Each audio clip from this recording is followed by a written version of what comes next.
네, 안녕하세요. 방금 소개받은 루트 임팩트 허재영입니다. 이렇게 큰 무대에서 많은 분들을 모시고 저의 이야기를 들려드리려고 하니까 조금은 떨리는데요. 응원하는 마음으로 잘 들어주시면 좋겠습니다. 네, 제가 오늘 여러분들과 나눈 이야기는 지난 12년 동안 루트 임팩트를 운영하면서 만나왔던 수많은 기업가들, 그리고 그 기업가들을 조금은 옆에서 지켜보면서 느꼈던 생각들인데요. 그동안 느꼈던 생각에 더해서 이번 발표를 준비하면서 그런 기업가의 동반자 또는 조력자의 입장에서가 아니라 우리 사회의 시민의 한 사람으로서 이 기업가들이 우리 사회에서 어떤 존재의 의미를 갖는지 생각해보는 시간을 가졌습니다. 그래서 오늘 저의 이야기는 그 시민의 한 사람으로서 기업가들을 다시 돌아보면서 그 이야기를 열어보도록 하겠습니다. 시대 정신이라는 말이 있죠. 우리나라의 경우 지난 100년을 돌아보면 일제 강점기 시대에는 독립 그리고 평화가 시대 정신이었던 것 같고, 그 이후에 산업화와 민주화를 경험하면서는 경제 발전과 더 많은 사람들이 평등하고 자유로운 세상을 살 수 있는 것이 저희의 시대 정신이었던 것 같습니다. 그 모든 시대에 맞는 또 기업가들이 역할을 해주셨죠. 최근에는 시대 정신이 실종된 것 같다라는 말도 애석하게도 심심치 않게 들려오는 것 같습니다. 여러분이 생각하시는 지금 이 시대에 우리가 공유할 정신이나 믿음은 무엇인가요? 저는 지속 가능한 미래라고 생각합니다. 가속화되는 기후 위기, 점점 더 심화되는 불평등, 그리고 정치적 사회적 양극화, 인구 구조의 변화로 인한 위기, 소멸되어가는 지역, 그리고 최근에는 점점 더 불안해지는 국제 정세, 그리고 장기화되고 있는 전쟁들. 저는 그런 생각을 요새 많이 합니다. 다음 세대에게 이 세상이 과연 살만한 곳일까? 과연 대한민국이 100년 후에도 존재할 수 있을까? 이 많은 걱정들이 이 사회의 지속, 더 나아가서는 생존에 대한 걱정으로 이어지는 것 같습니다. 비단 우리나라만 이런 고민을 하고 있는 것 같지는 않습니다. 보시는 그림은 도넛 모델이라고 하는 것인데요. 모든 사람의 사회적 기초를 충족하면서 이 지구의 생태적 한계를 넘지 않는 선에서 발전을 추구해야 한다라는 경제 모델인데요. 그동안 GDP 중심으로 경제 성장과 발전을 지향해 왔던 그 과정에서 많은 이로움도 있었지만 사실 많은 부작용도 있었죠. 그런 부작용을 해결하고자 대안적으로 제시되고 있는 모델입니다. 실제로 전 세계 80여 개의 지역에서 이 경제 모델을 근간으로 하는 실험들이 이루어지고 있고요. 대표적으로 네덜란드의 암스테르담은 도시의 성장과 발전 계획의 근간에 이 도넛 모델을 위치하고 있습니다. 현재 많은 실험들이 진행되고 있고, 그 암스테르담의 영감을 받은 다양한 유럽 도시, 그리고 최근에는 중남미와 아시아의 일부 지역에서도 시도되고 있습니다. 실제로 한국에서도 노원구와 충남 보령에서 최근에 관련된 논의가 시작되었다는 이야기도 들립니다. 보시면 도넛 같이 생겼죠. 우리는 저 녹색 안에 있는 두 경계 안에 있는 그 위치를 지향하면서 이 미래를 꿈꿔야 하지 않을까요? 더 많은 분들께서 보셨을 그림 같습니다. 지난 2015년 9월에 유엔 총회에서 통과된 지속가능 발전 목표죠. 실제로 이 17개의 목표, 169개의 세부 목표를 2030년까지 이 전 세계적으로 다 함께 협력해서 달성하자고 했었습니다. 앞서 설명드렸던 도넛 모델이 이 UN SDG가 수립되는 데 있어서 상당한 영향을 미쳤다고 알려져 있는데요. 실제로 이 목표가 2015년 가을에 선언되고 난 이후에 전 세계적으로 많은 국가들이, 기업들이, 그리고 시민사회가 이 목표 달성에 기여하고자 많은 노력을 해왔습니다. 우리나라도 마찬가지죠. 그런데 여러분은 어떻게 느끼십니까? 15년의 기간 중에 지금 약 9년 정도가 지났습니다. 즉 60% 정도의 시간을 저희가 보내왔는데요. 충분히 달성되어 가고 있다고 느끼시나요? 시대 정신에 대해 독일의 철학자 헤겔이 한 말입니다. 어느 시대에나 그 시대를 이끄는 시대 정신이 있고 이를 구현하기 위하여 인생을 거는 사람들이 지도자다. 지금 이 시대에 이 사람들은 누구인가요? 어떤 분들의 얼굴이 떠오르시나요? 저는 그동안 제가 만나왔던 임팩트 스타트업의 기업가들의 얼굴이 떠올랐습니다. 그래서 저는 이 시대의 기업가들이야말로 우리 사회가 현재 필요로 하는 지속 가능한 미래라는 시대 정신에 누구보다도 기여를 많이 하고 있는 사람들이라고 생각이 되는데요. 실제로 많은 기업가들을 만나면서 다양한 정체성을 저는 보아왔던 것 같습니다. 더 나은 세상을 상상하는 사람입니다. 가치롭고 사회적으로 의미가 있는 큰 꿈을 꾸는 사람들입니다. 그리고 기업가들은 그 비전을 실현하기 위해서 미션을 단단하게 세우고 그 미션에 헌신하는 사람입니다. 그런 기업가들의 모습에 동료들이, 고객들이, 파트너들이, 투자자들이 설득되고 감화돼서 그 변화의 여정에 동참합니다. 또 기업가는 리더입니다. 개인이서 할 수 있는 일은 많지 않기 때문에 결국 한 뜻을 함께할 동료들을 모아 조직을 만들고 그 동료들을 미션과 비전의 기초에서 한 방향으로 이끌어가는 사람이죠.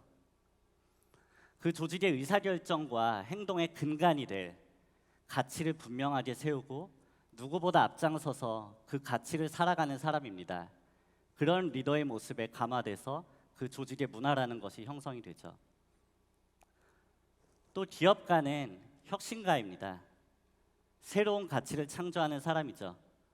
낡은 것을 새로운 것으로 바꾸어내는, 새로운 것을 창조하는 그런 사람들입니다. 기업가들이 이렇게 다양한 역할을 수행하기 때문에 우리가 많은 혁신들의 혜택을 누리고 있지 않나라고 생각이 됩니다. 그 네 가지 중에서 오늘은 혁신이라는 측면에 조금 더 집중해서 더 이야기를 나눠보고자 하는데요. 사회혁신은 시스템 변화라고도 부를 수 있습니다. 즉, 문제의 근본 원인을 해결해서 이 사회의 새로운 모델을 세우는 사람들인데요. 어떤 사회 문제로 인해서 고통받는 사람들의 그 어려움을 일시적으로 해소하는 것이 목표가 아니라 그것을 넘어 더 나아가서 근본적으로 그 문제가 발생하고 있는 근본 원인의 수준에서 문제를 해결해 완전히 다른 상태로 만들어내는 사람들입니다.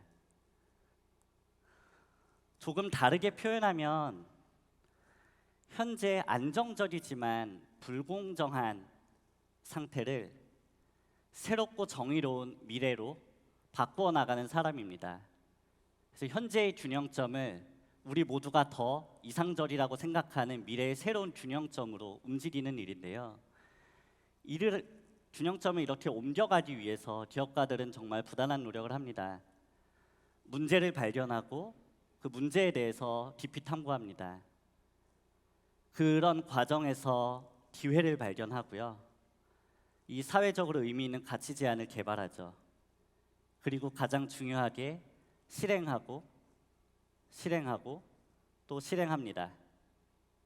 그러면서 본인의 가치 제안, 우리 팀의 아이디어, 솔루션이 더 다듬어지고 더 깊은 영향력을 발휘하게 되는 것 같습니다. 나아가서 사회혁신을 추구하는 기업가들은 생태계를 조성하고자 합니다. 혼자서 해결할 수 있는 일이 아니라는 것을 너무나도 잘 알기에 더 많은 사람들을 그 사회 문제를 둘러싼 생태계로 초대합니다. 더 다양한 이해관계자들과 연대하고 그 연대의 힘을 바탕으로 더 큰 임팩트를 만들어냅니다. 이런 사람들에게 가장 필요한 것은 우리가 말하는 기업가 정신이겠죠. 그런데 이들이 풀고자 하는 사회 문제의 특성은 또 다수의 여러 가지 문제들과 조금은 다른 특성도 있습니다. 복잡한 문제라는 뜻입니다. 이 본질적인 특성 때문에 사회 문제를 해결하는 것이 참으로 어려운 일이 되어 가는데요. 사회 문제 자체가 독립적으로 존재하지 않고 다른 사회 문제들과 서로 연결되면서 영향을 주고받습니다. 그리고 우리 모두가 느끼는 것처럼 이 사회 자체가 좋은 방향으로든 나쁜 방향으로든 시시각각 변화하고 있습니다. 그래서 그 문제가 드러나는 양상도 계속해서 달라지고 있습니다. 이렇게 서로 상호 연결되어 있고 빠르게 변화하는 것 때문에 발생하는 이 사회 문제의 복잡성. 그래서 사회혁신을 추구하는 기업가들은 참 큰 도전에 맞닥뜨리는 것 같습니다. 제가 그동안 많은 기업가들을 봐오고 저 역시 그 과정을 함께 걸으면서 느꼈던 건 사람이 참 겸손해지게 만듭니다. 혼자서 할 수 있는 일이 정말 거의 없더라고요. 사람이 점점 겸손해지면서 내가 할 수 있는 것과 한계, 그리고 그 한계를 보면서 다른 사람들을 찾게 됩니다. 이번에는 혁신에 대해서 생각을 해보겠습니다. 혁신이 앞서 말씀드린 시스템 변화라는 수준까지 도달하기 위해서 일련의 단계를 과정을 거친다고들 하는데요.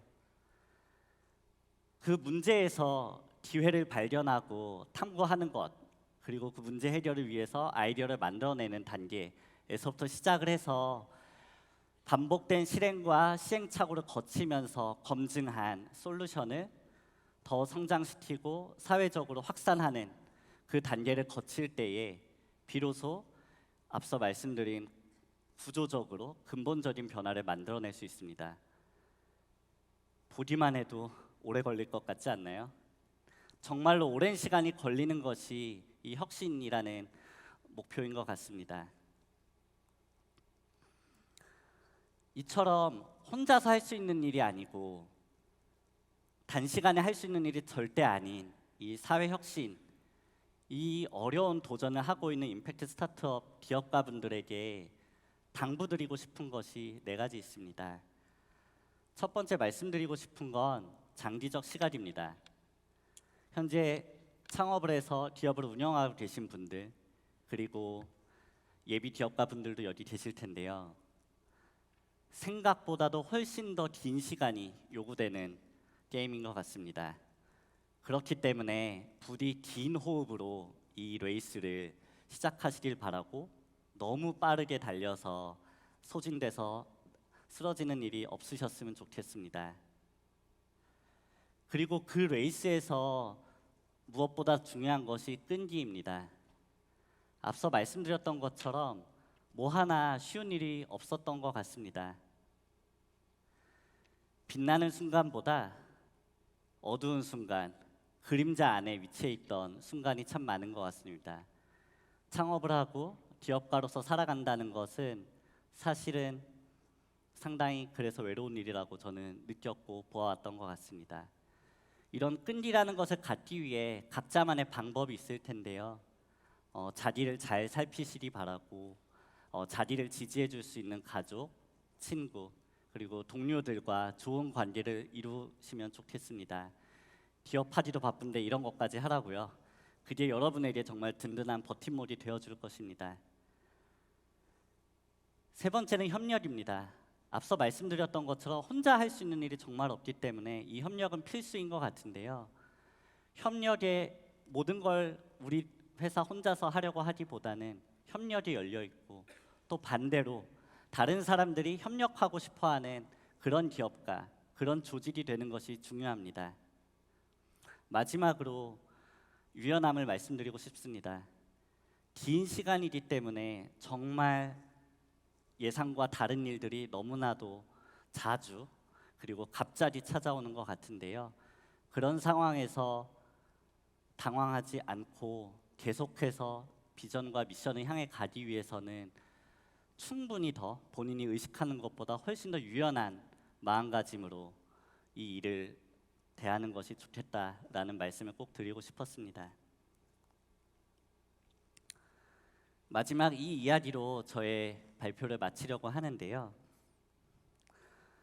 기업가를 돕는 조력자의 한 사람으로서, 그리고 저도 지난 12년간 창업하고 대표로서 저희 조직을 이끌어가는 기업가로서 무수히 많은 거절과 실패가 있었던 것 같습니다. 한두 번은 괜찮죠. 네. 근데 그것이 반복되다 보면 정말 많이 지치고 힘이 빠졌던 것 같습니다. 여기 제 몇몇 동료가 있는 것 같아서 조심스럽긴 한데 고백하자면 정말 다 내려놓고 이 여정을 멈춰야 하나 하는 순간도 없지 않았습니다. 그렇지만 이 문장을 여러분과 오늘 제가 나누고 싶은 건요. 그렇습니다. 그럼에도 불구하고 끝내 우리는 우리가 바라는 지점에 도달할 수 있다는 믿음을 가지셨으면 좋겠습니다. 그런 긍정적인 마음, 그리고 그 과정에서 있을 수많은 거절과 실패에 대한 인내, 그리고 나름의 회복.